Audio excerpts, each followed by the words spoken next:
इससे आसान कोई पढ़ाई नहीं, यदि है तो अभी तक किसी ने बताई नहीं। आज हम विसर्ग संधि के दूसरे नियम यानी दूसरे तरह के मेल पर चर्चा करेंगे। ठीक इसके पहले वाले जो नियम में हमने बताया था उसी से थोड़ा से परिवर्तित रूप इसका है। तो आइए इस पर चर्चा करते हैं। ध्यान दीजिए, जब विसर्ग यानी विसर्ग का हमने आपको बताया है कि हल्के ह की तरह बगल में दो ठो बिंदी लगाकर इसको प्रदर्शित करते हैं, यही विसर्ग होता है। जैसे अतः, प्रातः, हल्के ह से जिसका उच्चारण होता है इसको प्रतीक के रूप में दो बिंदी लगाकर प्रदर्शित करते हैं।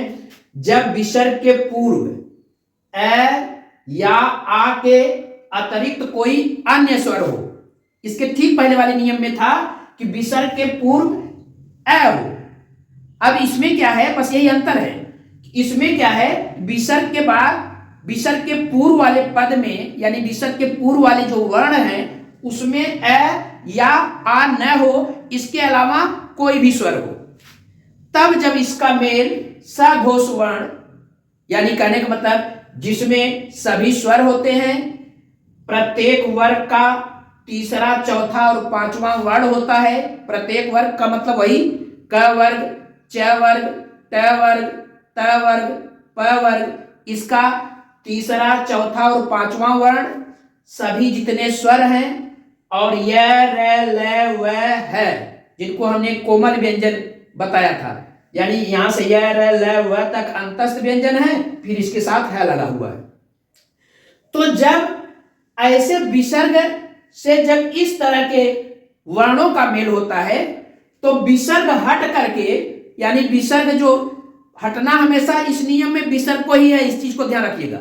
तो विसर्ग बदल करके परिवर्तित होकर के विसर्ग के स्थान पर आधा र हो जाता है, यानी ये र यानी विसर्ग हट करके र हो जाएगा। कब?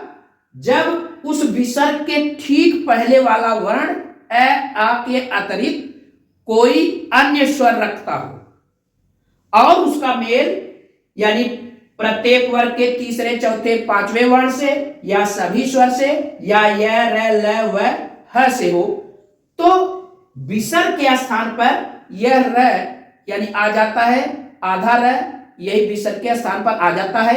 आइए इसके कुछ उदाहरण हम आपको समझाते हैं।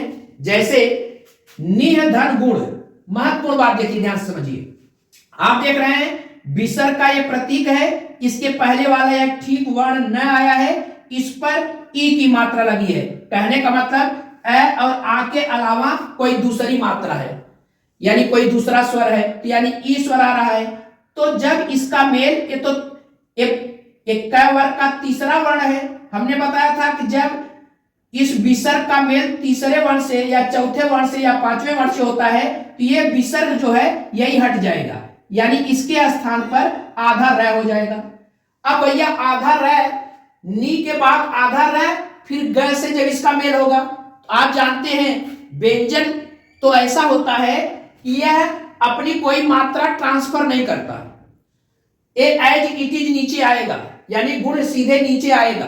अब आधा र इसके ठीक बाद वाले वर्ण पर यह रेफ रूप में आ जाता है, इसी को निर्धन र प्लस गुण जो होता है इसी को निर्गुण कहते हैं, अर्थात निर्धन गुण बराबर हो जाएगा एक विसर्ग हट करके ये आधा र हो जाएगा, जो कि ग पर आकर के रेफ रूप में आ जाता है। इस तरह से निर्धन गुण बराबर निर्गुण हो गया। इसी तरह से दु धन लब, ल या आप जानते हैं इस अंतस्थ व्यंजन का वर्ण है, ल का मेल विसर्ग से हो रहा है तो विसर्ग हट जाएगा, क्या हो जाएगा, आधा र हो जाएगा। आधा र आप जानते हैं स्वर के साथ तो है नहीं, व्यंजन के साथ है, तो हमेशा जब आधा र व्यंजन के साथ आता है इसके ऊपर जो जहां पर एक र होता है उसके ठीक बाद वाले वर्ण पर यह रेफ रूप में आकर के स्थापित हो जाता है, इसलिए दु धन लब बराबर हो गया दुर्लभ। इसी तरह से निर्धन धन, आप देख रहे हैं यह भी विसर्ग के पहले आ वाला वर्ण नहीं है, यानी कोई दूसरा स्वर यानी ई की मात्रा है, और ये ध है यानी कहने का मतलब चौथा वर्ण है किसी भी वर्ग का। तो विसर्ग का मेल जब इससे होता है तो यह विसर्ग हट करके आधा र में आ जाएगा, और आधा र आप जानते हैं अपने ठीक आगे वाले वर्ण यानी व्यंजन वाले वर्ण पर ये रेफ रूप में यानी उड़ंतु र के रूप में आ जाता है। इसी तरह से यह निर्धन हो गया। और आप जानते हैं यही बदलता है, सब में इसी विसर्ग को बदलना है। इसी तरह से निर्धन आशा। अब यहां पे एक चीज महत्वपूर्ण देखिए, आप देख रहे हैं यह विसर्ग का मेल आ से हो रहा है, यह स्वर है और इस विसर्ग के ठीक पहले वाले वर्ण पर आ के अलावा कोई दूसरा स्वर है, तो इसका मतलब यह नियम इसमें पालन हो रहा है। अब आप जानते हैं यह विसर्ग हट करके यहां पर आधार र हो जाता है। यहीं पर एक महत्वपूर्ण बात ध्यान देनी है, जो कि बार बार अक्षर अमन ने आपको हर वीडियो में बताया है कि यह र जब आ से मिलेगा तो स्वर बड़े उदार होते हैं। वो क्या काम करते हैं कि पूरे के पूरे स्वर अपनी जो मात्रा होती है, यानी वह पूरी की पूरी मात्रा इस र को यानी व्यंजन को अपने ठीक पहले वाले व्यंजन को ट्रांसफर करके और अपने हट जाते हैं। यह इनकी विशेषता होती है। कहने का मतलब यह जैसे ही विसर्ग हट करके आधार र हुआ और आ जब इससे र से मेल करेगा तो आ चूंकि स्वर है, तो स्वर क्या काम करता है, वह व्यंजन को अपनी पूरी की पूरी मात्रा ट्रांसफर कर देता है। कहने का मतलब इस र पर आ की मात्रा हो जाएगी और यह र रा बन जाएगा। इस तरह से निर्धन आशा बराबर हो जाएगा निराशा। इसी तरह से दुधन आचार। अब देख रहे हैं द पर छोटे ऊ की मात्रा है, यानी कहने का मतलब विसर्ग के ठीक पहले वाले वर्ण पर आ के अलावा कोई अतिरिक्त वर्ण है यानी स्वर है। अब इसका मेल आ से हो रहा है, तो आप जानते हैं विसर्ग हट जाएगा। विसर्ग के स्थान पर क्या हो जाएगा, आधा र हो जाएगा। और आधा र का मेल जब स्वर से होता है तो स्वर अपनी विशेषता के अनुसार यानी वह जो उपकार करता है पूरा का पूरा मात्रा इस र पर ट्रांसफर कर देता है और अपने यहां से हट जाता है।